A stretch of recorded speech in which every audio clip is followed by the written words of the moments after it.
नमो बुद्धाय। आज की इस वीडियो में आप जानेंगे भगवान बुद्ध का महान करुणा गुण।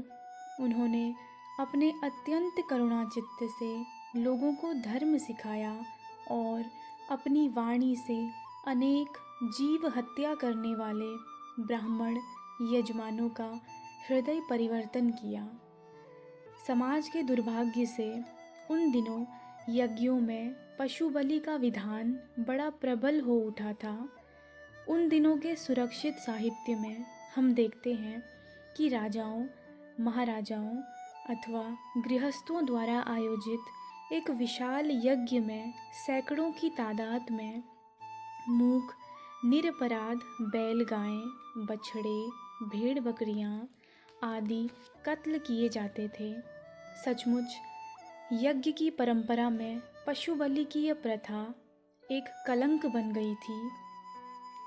उन्हीं में से एक कहानी हमारे समक्ष आती है कूटदंत नामक ब्राह्मण की, जो एक गृहस्थ हुआ करता था। कूटदंत ब्राह्मण को मगध नरेश बिंबिसार ने खाणुमत नामक ब्राह्मण ग्राम दान में दिया था। यह घनी आबादी वाला उपजाऊ ग्राम था। कूटदंत ब्राह्मण को इस ग्राम से प्रचुर आमदनी होती थी। एक बार उसने एक महान यज्ञ का आयोजन किया। इस निमित्त बलि के लिए सैकड़ों गाय, बैल, बछड़े, बछड़ियाँ, भेड़ बकरियाँ यज्ञ स्तंभ के पास एकत्र कर ली गईं। संयोग से उसी समय भगवान बुद्ध चारिका करते हुए खाणुमत ब्राह्मण ग्राम पहुँचे। तब तक उनकी प्रसिद्धि गंगा जमुनी दोआबे के सभी राज्यों के जनपदों के नगर नगर में, ग्राम ग्राम में खूब फैल चुकी थी। लोग उनके दर्शनों के लिए लालायित रहते थे, क्योंकि आम लोगों को इस बात का विश्वास हो गया था कि वे शुद्ध बुद्ध महापुरुष हैं और ऐसे महापुरुषों के दर्शन कल्याणकारी होते हैं। अतः उसने भगवान से इस बारे में जानना चाहा। भगवान ने अत्यंत करुणा चित्त से प्राचीन युग के यज्ञों के बारे में बताया, जिसमें पशु बलि जैसा कुकृत्य नहीं हुआ करता था। यह सुनकर कूटदंत ब्राह्मण अत्यंत प्रभावित हुआ। उसने निरीह पशुओं को अभयदान देकर उन्हें बंधन से मुक्त किया और बोला, ये हरी हरी घासें चरें, ठंडा ठंडा पानी पिएं, ठंडी ठंडी बहती हवाओं में उन्मुक्त विचरें। भगवान की कल्याणकारी वाणी सुनकर हिंसक यज्ञ करवाने वाला ब्राह्मण कूटदंत जैसे बदला, वैसे ही अनेक यजमान बदले और इसी प्रकार ब्राह्मण पुरोहित भी बदले। ब्राह्मणों के पुरोहित वर्ग से भगवान का कोई बैर नहीं था। उनके मन में इनके प्रति अपार करुणा थी, जिससे कि ये इस गिरी हुई हालत से ऊपर उठे। अतः जब अवसर मिला, उन्होंने बड़े प्यार से उन्हें समझाया कि पूर्व काल के ब्राह्मण कितने शील सदाचारी थे, त्यागी, तपस्वी और ध्यानी थे, पर किस कारण उनका नैतिक पतन होने लगा और वे हिंसक यज्ञों के जन्मदाता बन गए तथा इस जघन्य कर्मों में उलझकर अपनी और अपने यजमानों की हानि करने लगे। भगवान ने समझाया कि पुरातन काल के सदाचारी ब्राह्मण धार्मिक रीति रिवाजों से चावल, घी, तेल, शयन, वस्त्र आदि लाकर यज्ञ संपादन करते थे। उन यज्ञों में किसी प्राणी का वध नहीं करते थे और फिर गायों की महत्ता बताते हुए भगवान समझाते थे, माता पिता, भाई बंधुओं की भांति गायें हमारी परम मित्र हैं। उनके बछड़े हमारे खेतों में हल चलाते हैं। उनके गोबर से खेतों में अन्नदायिनी औषधिदायिनी वनस्पतियाँ पैदा होती हैं। गायें हमारे लिए अन्नदायिनी हैं, बलदायिनी हैं, तेजस्वितादायिनी हैं और सुखददायिनी हैं। इन बातों को समझते हुए उन दिनों के ब्राह्मण गायों की हत्या नहीं करवाते थे। गायें भेड़ों की तरह निरीह होती हैं। वे अपने पाँव अथवा सींगों से किसी की हत्या नहीं करती।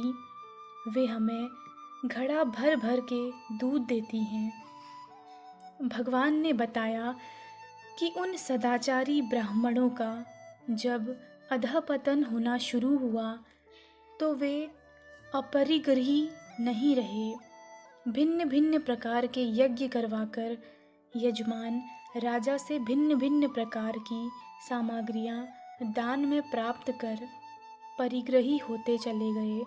शनैः शनैः उनका लोभ बढ़ता गया, उनकी तृष्णा बढ़ती गई।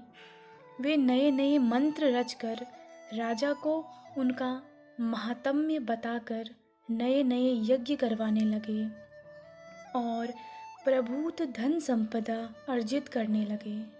आगे जाकर उनका घोर अधःपतन हुआ, जबकि उन्होंने गायों को भी एक भोग्य वस्तु मानकर राजा से गोमेद यज्ञ करवाने शुरू किए।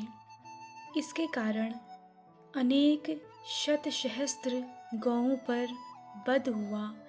जब पहले पहले गौ हत्या हुई तो देव पितर और इंद्र ही नहीं बल्कि असुर और राक्षस भी यह देखकर दुखी हुए और चिल्ला उठे, हाय अधर्म हुआ जो गायों पर शस्त्र पड़ा। भगवान ने लोगों को समझाया कि पुरातन काल में इच्छा, भूख और जरा यही 3 रोग थे, परंतु पशु बलि शुरू होने पर जनता में 98 प्रकार के रोग आरंभ हो गए।